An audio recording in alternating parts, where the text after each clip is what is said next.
haqidagi kitoblarda, hatto bizning fiqh kitoblarimizda ham aytiladiki, uyida agar ko'p farzandlari bo'lsa, otasi uyiga sovg'a olib kelsa, birinchi bo'lib qizidan berishni boshlasin deydi. Chunki qizning qalbi nozik bo'ladi, otaga nisbatan mehri bo'ladi, erkaroq bo'ladi. Hatto payg'ambarimiz sollallohu alayhi vasallam aytdilarki, kimning 3 ta qizi bo'lsa yo singlisi bo'lsa, mana shuni injiqligiga, erkaligiga sabr qilib, katta qilib, uni voyaga yetkazib turmushga berib olsa, unga jannat vojib bo'ladi dedi. Shunda sahobalardan bittasi, agar 2 ta bo'lsa-chi, ya Rasululloh sallallohu alayhi vasallam dedilar.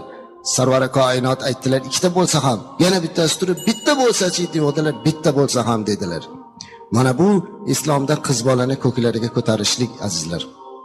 Ulamolar, ko'p hadislarga sharh beruvchi olimlar payg'ambarimiz alayhisolatu vasallamni qiz bola do'zaxdan to'sib qoladigan pardadur degan hadisiga quyidagicha sharh beradilar.